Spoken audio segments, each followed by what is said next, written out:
Takshashila Gurukul channel में आपका स्वागत है। अगर आपने अभी तक हमारे चैनल को सब्सक्राइब नहीं किया है तो कृपया तुरंत सब्सक्राइब करें, घंटी का बटन दबाएं और अपनी टिप्पणियां और प्रतिक्रियाएं लिखें। अपने दोस्तों के साथ ज्यादा से ज्यादा शेयर करें। हम ऑनलाइन कुंडलिनी राजयोग दीक्षा और 6 महीने में कुंडली सक्रियण प्रदान करते हैं।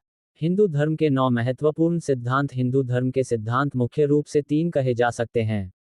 वे हैं 1 कर्म सिद्धांत, 2 वानरजन्म सिद्धांत, 3 अवतार सिद्धांत।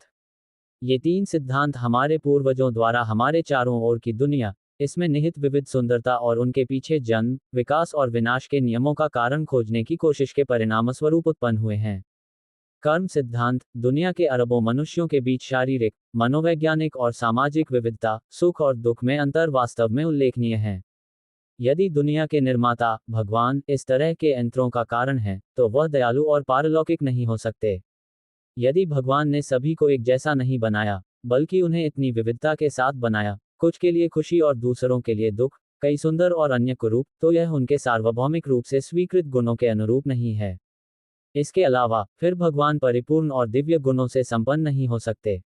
तो इन दृश्यमान अंतरों और भिन्नताओं का कारण क्या है? बिना कारण के क्या कोई कार्य नहीं हो सकता? यदि ईश्वर इसके लिए जिम्मेदार नहीं है, तो और कौन जिम्मेदार है? हिंदू धर्म स्पष्ट करता है कि कारण कर्म है। जीवों में सभी विविधताओं का कारण, जीवन की स्थितियों में आंतरिक अंतर कर्म है। कर्म एक बहुत व्यापक शब्द है जिसकी व्याख्या कई तरीकों से, कई दृष्टिकोणों से और कई तरीकों से की जा सकती है। कर्म का अर्थ है कार्य, प्रभाव, परिवर्तन, रूप। इस जन्म में व्यक्ति की परिस्थितियां, सुख और दुख उसके पिछले जन्म में किए गए कर्मों के कारण हैं। इस प्रकार पिछले जन्म का कर्म पिछले जन्म का कारण है और परिणामस्वरूप मनुष्य इस दुनिया में जन्म और मृत्यु के कर्म चक्र में फंस जाता है। मनुष्य इस कर्म चक्र में पहली बार कैसे फंस गया? स्वाभाविक रूप से सवाल उठता है। जीवन के क्षेत्र में एक जीवित प्राणी के रूप में मनुष्य का जीवन इस निर्मित दुनिया का है। ये सभी प्राकृतिक विचित्रता और विविधता तब बनी जब दुनिया का निर्माण हुआ। कर्म का नियम भी दुनिया के निर्माण के साथ बनाया गया था। अच्छे कर्मों के अच्छे और बुरे कर्मों के बुरे परिणाम लाने वाले तथ्य को ही सामान्यतः कर्म नियम कहा जाता है। इस कर्म नियम की प्रथम रचना तब हुई जब ईश्वर ने संसार की रचना की। चूंकि हम सभी ईश्वर की रचना का हिस्सा हैं, इसलिए हम, जो उस रचना के सदस्य हैं, यह नहीं जान सकते कि ईश्वर की रचना कब और क्यों हुई। इसी प्रकार चूंकि कर्म भी सृष्टि का हिस्सा है, इसलिए ये कहना और जानना असंभव है कि कर्म नियम, अर्थात प्रथम कर्म, की रचना कब हुई। जिस प्रकार बीज वृक्ष का प्रश्न अनसुलझा है, उसी प्रकार इस कर्म का आरंभ भी अज्ञात है। अतः कर्म का क्रम अत्यंत गहन है। कहा गया है, गहनो कर्मणा गतिः गीता। इसीलिए कर्म को शाश्वत कहा गया है। परंतु कर्म का अंत अवश्य होता है। मनुष्य इस कर्म बंधन से मुक्त हो जाता है। जिसका अंत होता है, उसका आरंभ अवश्य होता है। परंतु यहाँ हम कर्म का आरंभ नहीं जान सकते, परंतु कर्म शाश्वत है। इस विचार को एक उदाहरण द्वारा और अधिक स्पष्ट रूप से समझा जा सकता है। रात में जब हम सोते हैं, तो हमें एक सपना आता है जिसमें हम राजा बनते हैं और एक महान युद्ध में भाग लेते हैं। युद्ध में राजा हार जाता है और अंततः त्रिकुटा बन जाता है। सपने में राजा ने युद्ध क्यों किया? उसे राजा किसने बनाया? हम, जो सपने में राजा होते हैं, उस समय किसी से पूछ नहीं सकते। इतना ही नहीं, वह राजा कैसे बना, ये प्रश्न भी मन में नहीं उठता। इसी प्रकार पहला कर्म क्या था, ये प्रश्न न तो पूछा जा सकता है और न ही इसका उत्तर दिया जा सकता है। हिंदू धर्म कर्म कैसे घटित होता है, इसका विश्लेषण करके एक निष्कर्ष पर पहुंचा है। मनुष्य में 3 शक्तियां हैं, इच्छा, ज्ञान और कर्म। इच्छा यह है कि मुझे भगवत गीता की एक प्रति चाहिए। ये ज्ञान कि मैं इसे बाजार में किसी दुकान से खरीद सकता हूँ, क्रिया है। इस प्रकार कर्म में 3 तत्व शामिल हैं, पहले इच्छा, फिर विचार और फिर क्रिया। इसलिए प्रत्येक कर्म के पीछे विचार होता है और विचार के पीछे इच्छा होती है। इस प्रकार हमारे विचार हमारी इच्छा से उत्पन्न होते हैं और हमारे विचारों के अनुसार ही कर्म बनते हैं और हमारे कर्मों के परिणाम प्राप्त होते हैं। इस प्रकार मनुष्य बार बार जन्म मरण के कर्म चक्र में फंसता रहता है। यदि कर्म की उत्पत्ति ज्ञात न हो, तो ये कहना स्वाभाविक है कि ईश्वर इन सभी विविधताओं का कारण है, इस आधार पर कि क्या ये ईश्वर की रचना है। लेकिन वास्तव में ऐसा नहीं है। अग्नि की दाहक शक्ति ईश्वर की रचना है। यदि आप अपनी उंगली आग में डालते हैं और वह जल जाती है, तो यह आपकी उंगली को आग में डालने का परिणाम है। ये कहना उचित नहीं होगा कि ईश्वर इसका कारण है। इसी प्रकार, ये कहना भी उचित नहीं होगा कि ईश्वर संसार में इन विविधताओं, कर्मों के परिणामों का कारण है। इसे एक अन्य उदाहरण से स्पष्ट रूप से समझा जा सकता है। नियम यह है कि यदि कोई अपराध किया जाता है, तो न्यायिक कानून के अनुसार दंड दिया जाता है। जब कोई अपराध किया जाता है, तो अपराधी को न्यायालय में कानून के अनुसार दंडित किया जाता है।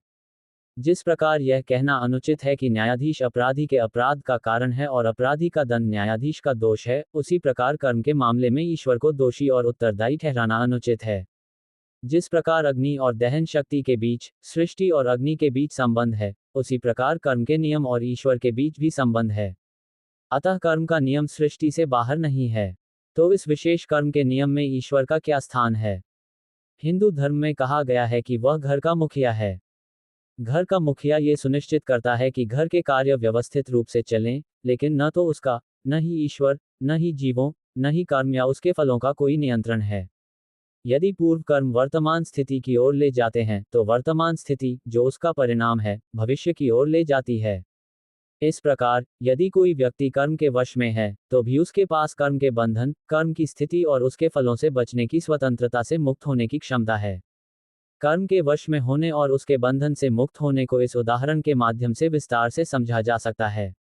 हम 100 रुपये से 1 पैसा भी अधिक खर्च नहीं कर सकते, लेकिन हम उन 100 रुपये का बुद्धिमानी से उपयोग कर सकते हैं और इसे व्यवसाय में निवेश कर 200 रुपये या उससे अधिक कमा सकते हैं। इसी प्रकार, यदि कोई कर्म से बंधा हुआ है, तो भी वह उसी कर्म सिद्धांत को लागू करके इसके बंधन से बच सकता है। जैसे अच्छे कर्म अच्छे परिणाम लाते हैं, वैसे ही अच्छे कर्म करके व्यक्ति कर्म के बुरे प्रभावों से भी बच सकता है। इसलिए, निराशा और असहाय दृष्टिकोण की सब कुछ कर्म के अधीन है, हिंदू कर्म सिद्धांत में कोई स्थान नहीं है। इसके बजाय, कर्म सिद्धांत में प्रगतिशील और आशावादी सिद्धांत निहित है कि मनुष्य अपने भविष्य को आकार दे सकता है और कर्म के बंधन से बच सकता है और मोक्ष प्राप्त कर सकता है। महाभारत के शांति पर्व में एक श्लोक के माध्यम से इसे स्पष्ट किया गया है। यथा यथा कर्मगुण फलार्थी करोत्यम कर्मफले निर्विष्टः तथा तथाय गुण संप्रयुक्त शुभाशुभ कर्म फलम भुनक्ति। जो सकौम मनुष्य कर्म करता है, वह कर्म करते ही अच्छे और बुरे दोनों प्रकार के फलों का आनंद लेता है।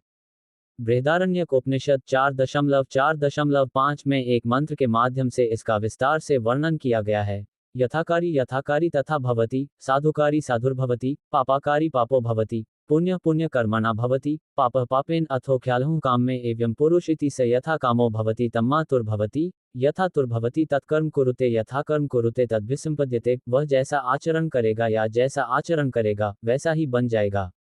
जो संत है वह संत बन जाता है, जो पापी है वह पापी बन जाता है। अच्छे कर्म करके वह संत बन जाता है, बुरे कर्म करके वह पापी बन जाता है।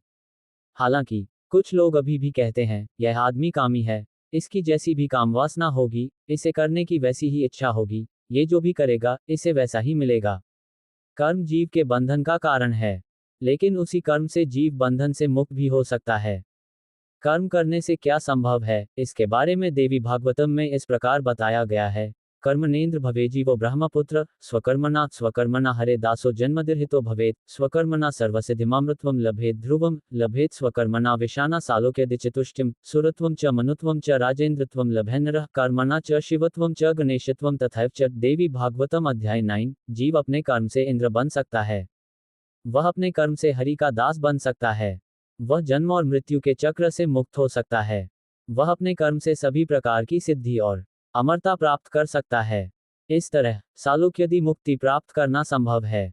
इस तरह, एक व्यक्ति जो भी बनना चाहता है, वह अपने कर्म के माध्यम से देवता, मानव, राजा, शिव या गणेश बन सकता है। कर्म के दो अर्थ हैं, क्रिया और प्रभाव। किसी व्यक्ति के परलोक में, कर्म उसके सूक्ष्म शरीर से जुड़ा होता है। यही कर्म जन्म में जीव के जीवन के पाठ्यक्रम को निर्धारित करता है।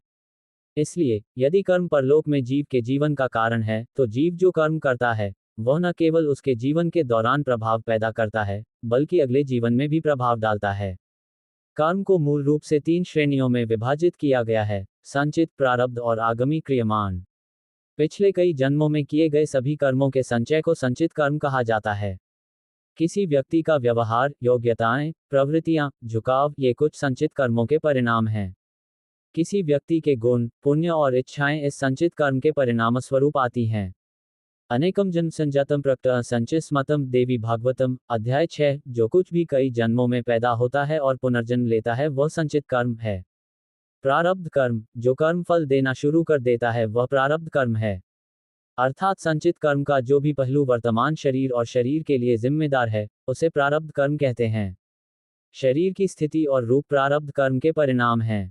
प्रारब्ध कर्म को बदला नहीं जा सकता, इसे भोगना पड़ता है। उदाहरण के लिए कुल, माता पिता, शरीर की संरचना, रूप ये सभी प्रारब्ध कर्म के परिणाम हैं, चाहे वह खट्टा हो या मीठा। जैसे फल को बदला नहीं जा सकता वैसे ही फल को भी नहीं बदला जा सकता।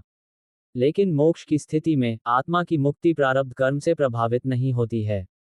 संचिताना पुनर्मध्यात् समाहृत्य किया किला देहारम च समय कालः प्रेर्यतिव तत् प्रारब्धम कर्म निजयम देवी भागवतम अध्याय 6। संचित सामग्री में से एक भाग चुना जाता है और शरीर के प्रारंभ के समय काल उसे प्रेरित करता है और यह प्रारब्ध कर्म बन जाता है। क्रियमान आगविक कर्म इस जीवन में किया गया कर्म ही कर्म है। इस कर्म का स्वरूप और फल उसके अनुसार अगले जन्म की अवस्थाओं को जन्म देगा। इसलिए इस कर्म को आगविक कहा जाता है, अर्थात वह कर्म जो भविष्य में आएगा, एक नई अवस्था का कारण बनेगा। क्रियमान च यत्नर्म वर्तमान तदुच्यते देवी भागवतम अध्याय 6। वर्तमान में किया गया कर्म ही कर्म है। संचित कर्म में कर्म जोड़कर उसे भी बुद्धिपूर्वक शुभ कर्म मानकर पुण्य बनाना संभव है और इस प्रकार बुरे परिणामों की घटना को रोकना संभव है। लेकिन जैसा कि पहले ही उल्लेख किया जा चुका है, केवल पूर्व निर्धारित कर्म को तब तक अस्तित्वहीन नहीं बनाया जा सकता जब तक व्यक्ति आत्मज्ञान प्राप्त न कर ले। इसे अनुभव करना होगा। उदाहरण के लिए अंधापन, लंगड़ापन, रंग, पारिवारिक निर्णय आदि। इस विचार को एक अन्य उदाहरण के माध्यम से स्पष्ट रूप से समझा जा सकता है। एक शिकारी अपने तरकश में तीर रखता है। तरकश के तीर संचित कर्म हैं, वह चाहे तो उन्हें तीरों को चला सकता है या छोड़ सकता है। वह लक्ष्य की ओर एक तीर चलाता है। ये पूर्व निर्धारित कर्म है, चाहे वह कुछ भी करे, इसे रोका या बदला नहीं जा सकता। वह धनुष के कंधे पर एक और तीर उठाने और उसे चलाने का इरादा रखता है। ये वर्तमान या भविष्य का कर्म है। लक्ष्य को इच्छानुसार बदला जा सकता है। कोई प्रहार कर सकता है या प्रहार करना बंद कर सकता है। इस प्रकार एक व्यक्ति का संचित और भविष्य के कर्मों पर नियंत्रण होता है, लेकिन कर्म पर उसका कोई नियंत्रण नहीं होता है। अतीत का, जब व्यक्ति आत्म जागरूक हो जाता है तो सभी कर्म निष्क्रिय और निष्क्रिय हो जाते हैं। यधांसी समिद्यो अग्निर्भस्मासात् कुरुते अर्जुन ज्ञानाग्नि सर्वकर्माणि भस्मासात् कुरुते तथा गीता अध्याय 4 श्लोक 37। हे अर्जुन, जैसे एक अच्छी तरह से जलती हुई आग लकड़ी को जलाकर राख कर देती है, वैसे ही ज्ञान की अग्नि सभी कर्मों को जला देती है। सक्रिय या वर्तमान कर्मों में कई उपविभाजन हैं। इन्हें दो मुख्य श्रेणियों में विभाजित किया जा सकता है, प्राकृत और स्वकृत। प्राकृत का अर्थ है कर्म प्रक्रियाएं जो बिना प्रयास के स्वाभाविक रूप से होती हैं, उदाहरण के लिए सांस लेना, सोना आदि। स्वप्रेरित कर्म वे कर्म हैं जो व्यक्ति स्वयं करता है, उदाहरण धर्म कर्म पुण्य और अधर्म कर्म पाप। वे सभी कर्म जो जीव की उन्नति में सहायक होते हैं वे शुभ कर्म हैं, अर्थात अच्छे कर्म हैं। वे सभी कर्म जो जीव की गिरावट का कारण बनते हैं वे बुरे कर्म हैं, अर्थात पाप कर्म हैं। अच्छे कर्म या अच्छे कर्म को मुख्य रूप से 3 प्रकारों में विभाजित किया जा सकता है।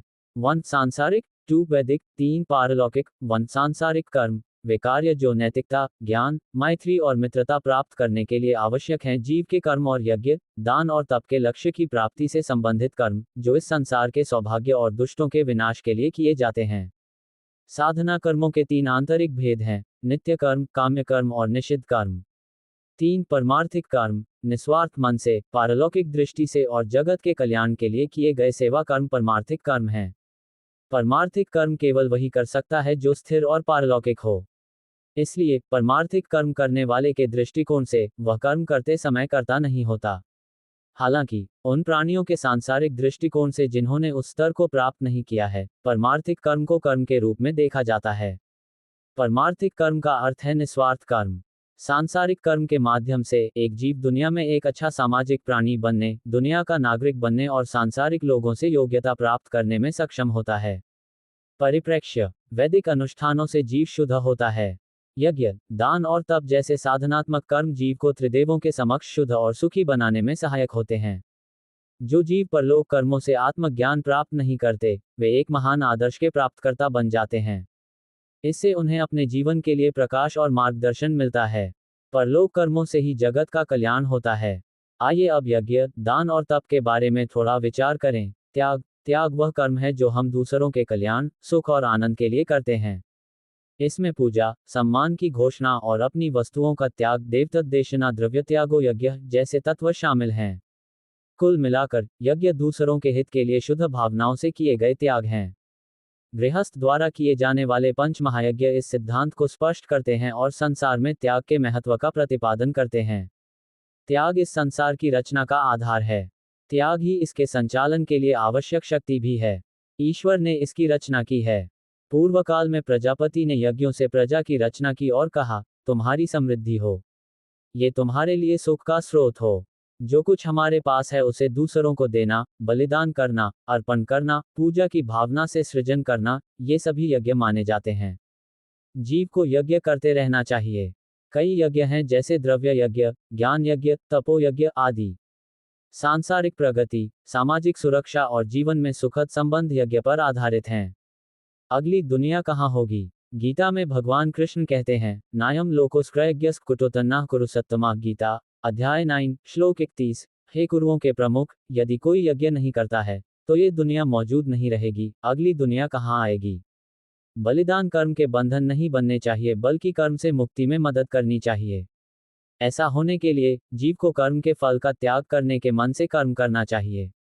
इसे स्पष्ट करने के लिए गीता में भगवान कृष्ण द्वारा कही गई दिव्य वाणी इस प्रकार है, यत्नरोषि यत्सि यज्जुहोषि ददासि यत् यत्तपस्यासि कौन्तेय तकुरुष्टमदार्पणम शुभाशुभ फलरेव मोक्ष से कर्मबंध संन्यासयोगयुक्तात्मा विमुक्ति मामुपैसी। गीता अध्याय 9 श्लोक 28। तुम जो कुछ भी करते हो, जो कुछ भी पूजा करते हो, जो कुछ भी यज्ञ करते हो, जो कुछ भी दान देते हो, जो कुछ भी तप करते हो, उन सबको मुझे भगवान को अर्पित कर दो।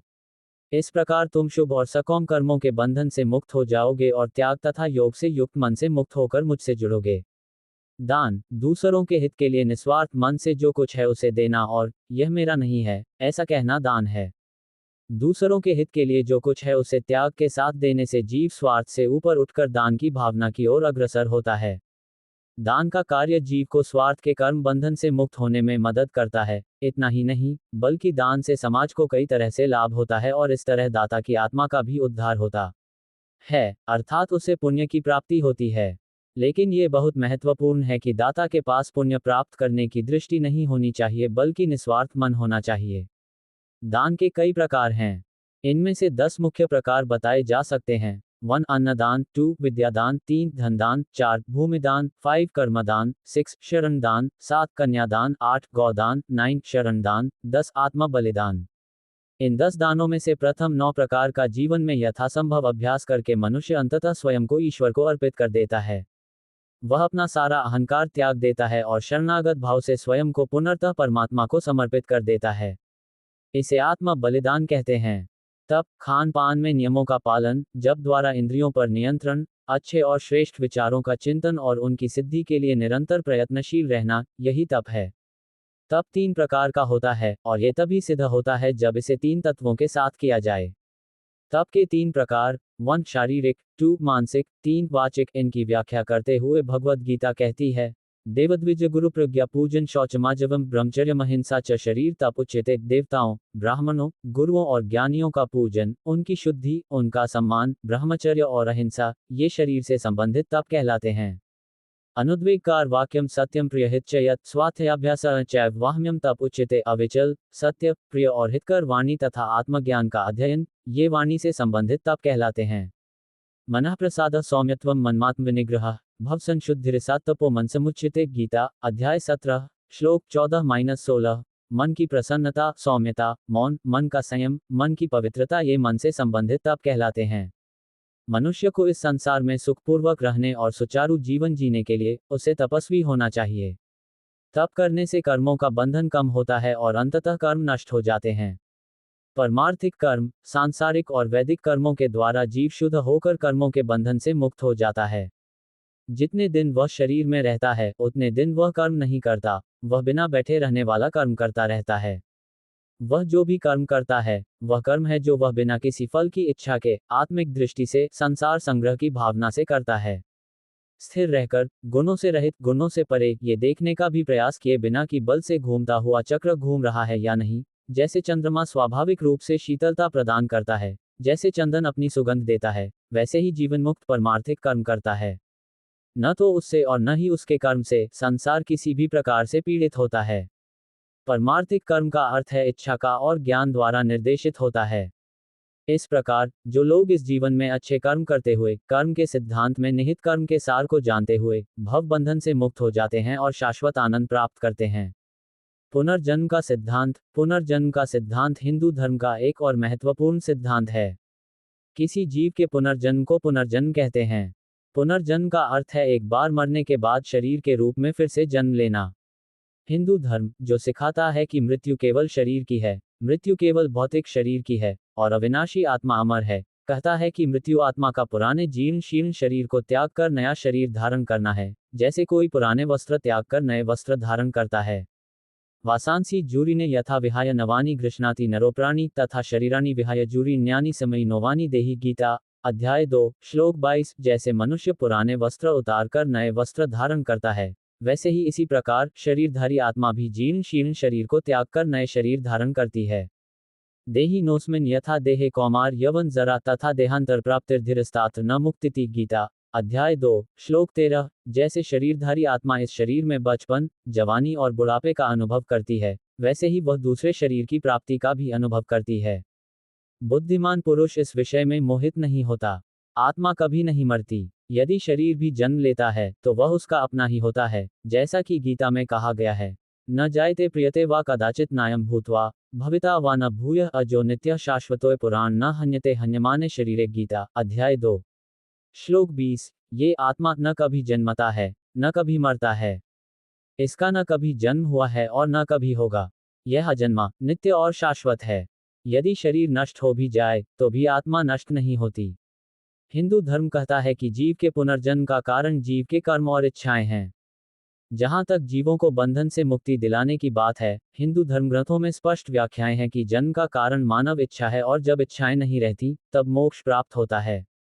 मुंडकोपनिषद 3.2.2 में इसके बारे में एक श्लोक इस प्रकार है, कामन्यः कामायते मन्यम्नः स कामभिर्जायते तत्र तत्र सर्यप्तकामस्य कृतात्मान एव सवे प्रविलियन्ति कामः। जो व्यक्ति इच्छाओं और कामनाओं के बारे में सोचता है वह सर्वत्र इच्छाओं के साथ पुनर्जन्म लेता है। इच्छाओं से परिपूर्ण कृतात्मा की सभी इच्छाएं यहाँ वहां नष्ट हो जाती हैं। श्वेताश्वत्रोपनिषद 1.6 के एक श्लोक में आत्मा के परमात्मा से भिन्न जन्म की व्याख्या और परमात्मा से एक होने का बोध दिया गया है। सर्वजीवे सर्वसहष्टे बृहन्ते अस्मिन् हंसो भ्रम्यते ब्रह्मचक्र पृथगात्मान प्रेष्वेत्थार च मत्य जुष्टस्थस्थेनामृतत्वमिति। उस महान ब्रह्मचक्र में जो सभी प्राणियों का मूल और आधार है, हंस आत्मा ये सोचकर संसार के चक्र में उलझ जाता है कि वह उस प्रेरक परमात्मा से भिन्न है। उस परमात्मा के साथ एक होकर वह अमरता मोक्ष प्राप्त करता है। गीता कहती है कि जन्मे हुए व्यक्ति के लिए मृत्यु अनिवार्य नहीं है। जातस्य हि ध्रुवो मृत्यु ध्रुव जन्म मृत्स्य च तस्मात् परिहार्यतीर्थे न त्वं शोचितुमर्हसि। गीता अध्याय 3 श्लोक 27। जन्म लेने वाले व्यक्ति के लिए मृत्यु निश्चित है, मृत व्यक्ति के लिए जन्म निश्चित है। इसलिए आपको ऐसी किसी चीज पर शोक नहीं करना चाहिए जिसका समाधान नहीं हो सकता है। जब तक मोक्ष प्राप्त नहीं हो जाता तब तक जीव बार बार जन्म लेता है। जब तक सभी इच्छाएं पूरी नहीं हो जाती तब तक मोक्ष प्राप्त नहीं होता है। इसलिए जीव बार बार पुनर्जन्म लेता है। इसे बृहदारण्यक उपनिषद 4.4.6 में इस प्रकार कहा गया है, तदेव सक्त सहकर्माकृति लिंग मनो यत्र निष्क्तमास्य प्राप्यंतम कर्मणास्तस्य यक्कीचे करोत्ययम तस्मलोकतु नारित्यक के लोकाय कर्मणे इति काम्यामानो स्था काम्यामानो योस कामो निष्काम आपता कामो न तस्य प्राण उत्स्मन्ति ब्रह्म व संभ्रमति। गतिमान आत्मा जहां भी उसका यौन शरीर या मन आसक्त होता है वहीं वह अपने कर्म से जुड़ जाता है। वह इस लोक में जो भी कर्म करता है उसका अंत परलोक में भोगता है और वहां से वह नए कर्म के लिए इस लोक में लौटता है। इस प्रकार फलामी चलता है। अब जो अकामिया है, जो अकामिया है, न अकामिया है, न अकामिया है, न अकामिया है, न आत्मा का अकामिया है, वह अपनी इंद्रियों से प्रसन्न नहीं होता। वह ब्रह्म हो जाता है और ब्रह्म में लीन हो जाता है। इस प्रकार हम पाते हैं कि हिंदू धर्म के शास्त्रों में पुनर्जन्म जीव के लिए एक वास्तविकता है और इसका कारण भी बहुत स्पष्ट रूप से बताया गया है। विभिन्न प्रकार के विधि विधानों से हम पुनर्जन्म के बारे में बहुत कुछ जान सकते हैं। संसार में मनुष्यों के बीच इन सभी भौतिक भिन्नताओं का कारण क्या है? 5 वर्ष के बालक का भगवद गीता कंठस्थ कर लेना, जीवन के बहुत ही कम समय में बहुत महत्वपूर्ण कार्य संपन्न कर लेना, इस जीवन में पूर्वजन्म को स्मरण कर लेना, बाल विधवा, असाध्य रोग, दरिद्रता, मृत्यु और अकाल मृत्यु जैसी आकस्मिक विपत्तियों का क्या कारण है? कुछ लोग हमें पहली बार देखते ही प्रेम करने लगते हैं। इसी प्रकार कुछ लोग पहली बार देखते ही ऊब जाते हैं और असंतुष्ट हो जाते हैं। हम कुछ लोगों से आसक्त हो जाते हैं और कुछ को नापसंद करते हैं। जो बालक बिना शिक्षा के जन्म लेता है, वह मीठे और कड़वे में भेद नहीं जानता, दया नहीं जानता और आनंद नहीं जानता। इन सब का क्या कारण है? लंगड़ापन, बहरापन, अंधापन आदि अच्छे और योग्य संतानों के जन्म के लिए। अतः ये नहीं कहा जा सकता कि मनुष्य इसी एक जन्म में जन्म लेता है और संसार में मानव जाति में दिखाई देने वाली इन सभी विविध विशिष्टताओं का कारण है। कारण पूर्व जन्म के कर्मों का फल है। जब जीव एक जन्म में मोक्ष प्राप्त कर लेता है, तो वह जन्मों को भोगता है और अंततः अनेक जन्मों के पश्चात कर्मफल से मुक्त होता है। कर्मफल एक जन्म में समाप्त नहीं हो सकता, और यदि वह पूर्व जन्मों में भोगा गया है, तो वह वर्तमान जन्म में समाप्त हो सकता है। अतः भोगा गया प्रत्येक जन्म जीव के लिए मोक्ष प्राप्ति का एक अच्छा अवसर भी है। संचित कर्म समाप्त होकर जीव मुक्त हो जाता है, और इसके लिए अनेक जन्म लेना आवश्यक है। इस प्रकार एक जन्म से दूसरे जन्म में जाते हुए जीव पूर्व जन्मों के कर्मों का फल भोगता है, और साथ ही वर्तमान जन्म का जीवन जीता है और अंततः अपने कर्मानुसार मोक्ष प्राप्त करता है। संचित कर्म एक जन्म में समाप्त नहीं हो सकते, परंतु सभी कर्मों को अग्नि द्वारा एक ही जन्म में भस्म किया जा सकता है। आत्मज्ञान से ही मुक्ति मिलती है। इस संबंध में भगवान कृष्ण ने गीता में निम्नलिखित आश्वासन दिया है। यद्धंसी समिद्धग्निर्भस्मासात् कुरुते अर्जुन ज्ञानाग्नि सर्वकर्माणि भस्मासात् कुरुते तथा गीता अध्याय 4 श्लोक 37। जिस प्रकार अच्छी तरह से प्रज्वलित अग्नि लकड़ी को जलाकर राख कर देती है, उसी प्रकार ज्ञान की अग्नि सभी कर्मों को जला देती है। इस प्रकार यद्यपि कर्म जन्म का कारण है और पुनर्जन्म अपरिहार्य है, व्यक्ति को यह नहीं सोचना चाहिए कि जन्म के बाद दूसरा जन्म लेना ही होगा, या जन्म और मृत्यु के इन चक्रों का कोई अंत नहीं है। प्रत्येक जन्म जीव के लिए जन्मों के चक्र के बंधन से छूटने का एक अच्छा अवसर है। जीव द्वारा एक जन्म में अर्जित कर्म और संस्कारों के फल मृत्यु के समय सूक्ष्म रूप में सूक्ष्म शरीर के साथ मिल जाते हैं और अगले जन्म तक चलते रहते हैं। यदि कोई व्यक्ति इस जन्म में कुछ साधना करने के बाद भी संगीत, गणित आदि में कोई सफलता प्राप्त नहीं करता है, तो मृत्यु के समय व्यक्ति में वही इच्छा प्रबल रहती है। वह इच्छा अगले जन्म के रूप की ओर ले जाती है। उपनिषदों में दी गई व्याख्या इस प्रकार है। यश्चित्तस्थेषा प्राणमयति प्राणमस्तेजा युक्ता सहात्मन यथा संकल्पित लोकम नयति। प्रसोपनिषद प्रश्न 3.10। यह आत्मा उस मन से जीवन प्राप्त करती है जिससे वह संपन्न है। तेज से संपन्न जीवन आत्मा के साथ उसे अपने इरादे के अनुसार दुनिया में ले जाता है। स्कुलानि सुखसानि बहुनी चैव रूपाणि देहि स्वगुणैर्वरोन्नति क्रियागुणैरत्मा गुणैश्च तेषां संयोगहेतुर्परोपास्पि दृष्टा। श्वेताश्वत्रोपनिषद अध्याय 5.12। आत्मा अपने गुणों के द्वारा कई रूपों स्थूल और सूक्ष्म दोनों का संयोजन करती है और एक दूसरे के रूप में प्रकट होती है। मृत्यु के समय और पूर्वजन्म की इच्छाओं और उनकी आधी अधूरी पूर्ति के परिणाम स्वरूप जब कोई जीव पुनर्जन्म लेता है, तो वह ऐसी परिस्थिति में जन्म लेता है जो उसकी इच्छाओं के विकास और पूर्ति के लिए अनुकूल होती है। पिछले जन्म में जहां उसने छोड़ा था, वहीं से वह इस जन्म में अपनी इच्छाओं की पूर्ति के कार्यक्रम जारी रखता है। इसीलिए हम छोटे बच्चों में विशेष विकास की झलक देखते हैं, जैसे कि प्रतिभाशाली, महान आत्माएं आदि। एक ही दिन, एक ही समय, एक ही वातावरण में जन्मे 2 बच्चों में से एक बड़ा होकर प्रतिभाशाली और दूसरा मंदबुद्धि बनता है। इसका कारण उसके पूर्वजन्म के पुण्य और कर्मफल के अलावा और कुछ नहीं है। यदि कोई पूर्वजन्म था, तो हमें इस जन्म में उसकी याद क्यों नहीं आती? चूंकि स्मृति नहीं होती, इसलिए यह एक सामान्य संदेह और निष्कर्ष है कि पूर्वजन्म नहीं होता। इस जन्म में ही हमें ये पता नहीं होता कि हम बचपन में एक छोटे बच्चे थे। हमें याद नहीं रहता कि हमने बचपन में क्या किया था। जैसे जैसे हम बड़े होते हैं और अपनी बुद्धि का विकास करते हैं, हम बहुत से काम करते हैं। हम बहुत से लोगों से बात करते हैं। हमें ये सब याद नहीं रहता। हमें एक हफ्ते या एक दिन में हमने जो कुछ किया, खेला और सोचा, वह सब याद नहीं रहता। हम यह नहीं कह सकते कि हम छोटे बच्चे नहीं थे और ये सब करते थे जो हमें याद नहीं है। इसी तरह, सिर्फ इसलिए कि हमें याद नहीं है, ये कहना भी सही नहीं है कि हमारा कोई पूर्वजन्म नहीं है। पूर्वजन्मों की स्मृति हमारे अंतर्मन में समाहित है।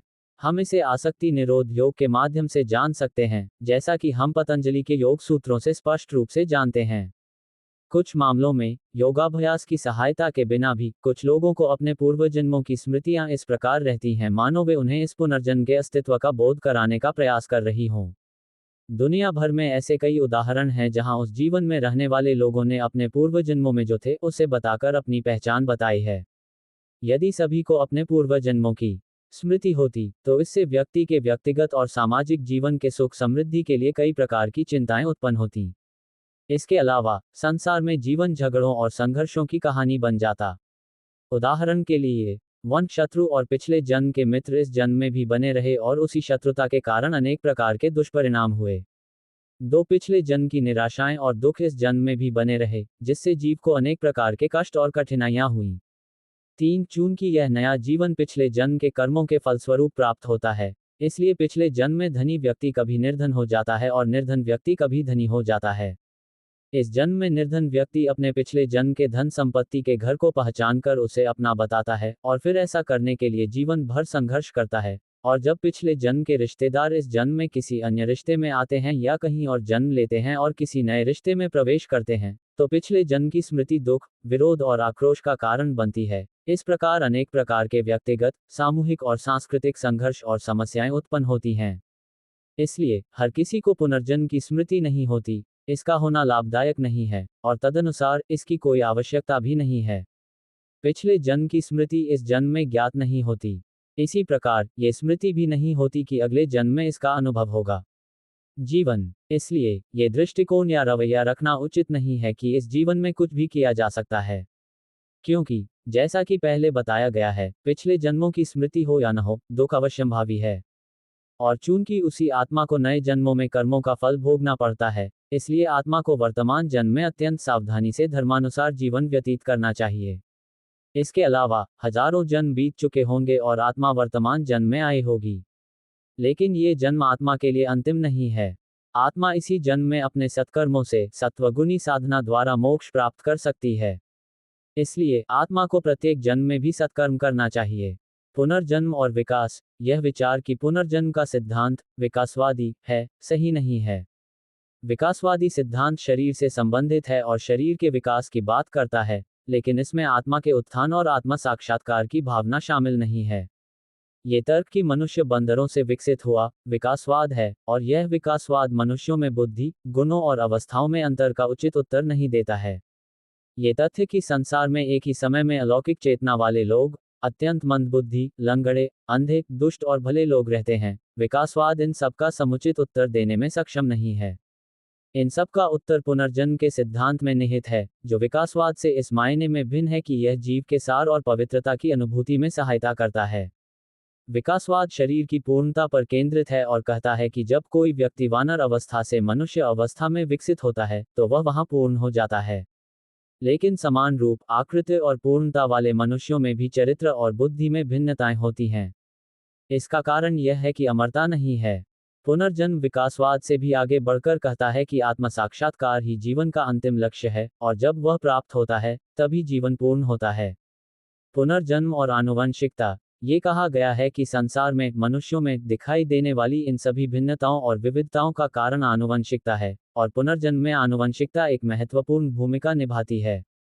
ये भी पर्याप्त नहीं है। आनुवंशिकता के अनुसार एक जीव जन्म के समय अपने बड़ों से अपनी परिस्थितियों के लिए आवश्यक शक्तियां और क्षमताएं प्राप्त करता है। इनमें से कुछ शक्तियां उसे आंतरिक रूप से एक आंतरिक प्रवृत्ति के रूप में प्राप्त होती हैं।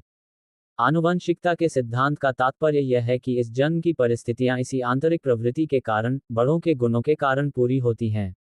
लेकिन एक ही मां से भिन्न बुद्धि, भिन्न रूप और भिन्न परिस्थितियों वाले बच्चे क्यों पैदा होते हैं? एक बच्चा बड़ा होकर बहुमुखी प्रतिभा का धनी क्यों बनता है जबकि दूसरा मंदबुद्धि क्यों बनता है? ऐसे बच्चे ऐसे माता पिता से क्यों पैदा होते हैं जो लंगड़े या अंधे नहीं हैं? आनुवंशिकता का सिद्धांत इन प्रश्नों का संतोषजनक उत्तर नहीं देता। साथ ही आनुवंशिकता का सिद्धांत इस प्रश्न का भी सही उत्तर नहीं देता कि जीव की अंतर्निहित प्रवृत्ति के अस्तित्व का मूल कारण क्या है। पुनर्जन्म का सिद्धांत स्पष्ट रूप से बताता है कि यह अंतर्निहित प्रवृत्ति ही वह कर्म समूह है जिसके कारण जीव जन्म ले पाता है।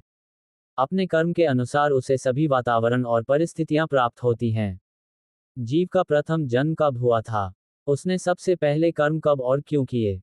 इसका उत्तर पाना संभव नहीं है और उन्हें अनादि कहा जाता है। लेकिन ये स्पष्ट तथ्य है कि जीव का एक भाग्य है, बंधन से मुक्ति है। जब तक जीव सौभाग्य प्राप्त नहीं कर लेता, अर्थात मोक्ष प्राप्त नहीं कर लेता, तब तक ये लोक और अन्य लोक सभी विद्यमान रहते हैं और उन सभी को जीव प्रत्येक जन्म के कर्मों के फल के अनुसार भोगता है। इसी प्रकार कुछ जीव महात्मा, संत और ऋषि बनकर अन्य जीवों के उद्धार में सहायता करते हैं। जिस लोक में जीव रहते हैं, वह केवल यही लोक नहीं है। स्वर्ग, वैकुंठ आदि और भी कई लोक हैं। जन्म मरण के चक्र में फंसी हुई और इसी लोक में रहने वाली जीवात्मा, शरीर त्यागने के बाद अन्य लोकों में जाती है। इस ब्रह्मांड में कुल 14 लोक हैं। इनमें से 7 ऊपर के लोक हैं और 7 नीचे के निम्न लोक हैं। वे हैं: ऊपरी दुनिया 1 पृथ्वी, 2 भूलोक, 3 स्वर्ग, 4 स्वर्ग, 5 स्वर्ग, 6 स्वर्ग, 7 स्वर्ग। निचली दुनिया 1 नर्क, 2 महानर्क, 3 स्वर्ग, 6 स्वर्ग, 7 पृथ्वी। देवी भागवतम अध्याय 9 आत्मा के देहांतरण की विस्तृत व्याख्या। ये पहले ही कहा जा चुका है कि मृत्यु का अर्थ है शरीर का परित्याग। मृत्यु के बारे में याद रखने योग्य 10 बिंदु हैं। 1 आत्मा मूल रूप से परिपूर्ण है। यह आत्मा है। अज्ञानता और वासना के कारण ये संसार के चक्र में उलझ जाती है। 2 आत्मा अविनाशी है। 3 आत्मा का दृश्य भौतिक शरीर नाशवान है। 4 मृत्यु आत्मा के भौतिक शरीर की नहीं बल्कि आत्मा की है। 5 मृत्यु आत्मा के भौतिक शरीर में परिवर्तन नहीं बल्कि जीवन के रूप में परिवर्तन है। 6 मृत्यु आत्मा को नया शरीर प्राप्त करने में सहायता करती है। 7 जन्म आत्मा का नया शरीर धारण करना है। 8 जीव के नया शरीर धारण करने से लेकर उसे त्यागने तक की अवधि को एक जन्म कहते हैं। नया शरीर धारण करने को जन्म और शरीर त्यागने को मृत्यु कहते हैं। 9 जन्म के लिए माता पिता, परिवार आदि वातावरण आवश्यक है। 10 मृत्यु के बाद जन्म और मृत्यु के बीच एक अंतराल होता है और वही जीव पुनः जन्म लेता है। किंतु उस अवधि में जीव अपनी पहचान खोए बिना सूक्ष्म शरीर में रहता है। केवल मोक्ष प्राप्त होने पर ही जीव जन्म मृत्यु के चक्र के प्रभाव से स्थायी रूप से मुक्त होकर मोक्ष का आनंद प्राप्त करता है। जब मृत्यु का समय निकट आता है, तो शरीर को संचालित करने वाली विभिन्न प्राणशक्तियां एक स्थान पर केंद्रित हो जाती हैं। अर्थात वे जीवन के सूक्ष्म शरीर में एकत्रित हो जाती हैं। तब मरने वाले व्यक्ति की दृष्टि मंद हो जाती है, श्रवण बाधित हो जाता है और बाह्य व्यवहार बंद हो जाते हैं। इस प्रकार अपने कर्म और आध्यात्मिक कार्यों को पूरा करने के बाद वह सूक्ष्म शरीर से जुड़ा हुआ अपने कर्म के अनुसार दिव्यलोक या पितृलोक में चला जाता है। यदि उसने अच्छे कर्मों के साथ जीवन जिया है तो वह इसी स्तर की दुनिया को प्राप्त करता है, और यदि उसने बुरे कर्मों के साथ जीवन जिया है तो वह इसी स्तर की दुनिया को प्राप्त करता है। इन सभी लोकों में अपने कर्मों का फल समाप्त हो जाने के बाद जीव को फिर से पृथ्वी लोक में जन्म लेना पड़ता है। लेकिन भगवान को जानने के बाद जीव हमेशा के लिए जन्म और मृत्यु से मुक्त हो जाता है। गीता में भगवान कृष्ण ने इसका आश्वासन दिया है। अब्रह्मभुवना लोकः पुनर्वतिनो अर्जुन मामुपेत्य तु कौन्तेय पुनर्जन्म न विद्यते। गीता अध्याय 8 श्लोक 16। भले ही जीव पृथ्वी लोक से लेकर ब्रह्मा के लोक तक सभी लोकों में चले जाएं, वहां से उन्हें वापस आना होगा। लेकिन अगर वे मुझे प्राप्त करते हैं तो पुनर्जन्म नहीं होगा। अपने कर्मों का फल भोगने के बाद जीव पुण्य से संपन्न हो सकता है। यदि पूर्वजन्म में जीव का परिवार मरणोपरांत परलोक के कर्म जैसे श्राद्ध, तर्पण आदि उचित तरीके से करता है ताकि जीव मुक्ति और सुख प्राप्त कर सके, तो जीव को पुण्य की प्राप्ति होती है। हालांकि जैसा कि ऊपर गीता के श्लोक में बताया गया है, जीव को तब तक बार बार शारीरिक रूप में जन्म लेना पड़ता है जब तक कि वह ईश्वर की प्राप्ति नहीं कर लेता। अपने कर्मों का फल भोगने के बाद जीव अपनी इच्छाओं और कामनाओं के अनुसार इस संसार में फिर से जन्म लेता है। देवी भागवतम में इस विषय पर कहा गया है: पूर्वेदे परित्यज्य जीव कर्मवशानुगः स्वर्गं वा नरकं वा प्राप्ति स्वकृतेन वै दव्यम देह च संप्रय यातनदेहमर्त्यजं भोगान्ते च यदोत्पते संयास्तस्य जायते भुनक्ति वरिधान भोगान स्वर्गान वा नरकेथा वा योजयाव तम कालः। तब संचितेभ्यश्च कर्मभ्यः कर्मभिः रूपा। देवी भागवतम अध्याय 4। पिछले शरीर को त्यागने के बाद जीवात्मा कर्म के नियम के अनुसार अपने कर्मों के परिणामों के अनुसार स्वर्ग या नरक प्राप्त करता है। वह एक दिव्य शरीर या एक ऐसा शरीर प्राप्त करता है जो भौतिक चीजों की इच्छा से पैदा होता है और अपने कर्मों के परिणामों के अनुसार दुख उठाता है और स्वर्ग या नरक में विभिन्न प्रकार के अनुभवों का अनुभव करता है।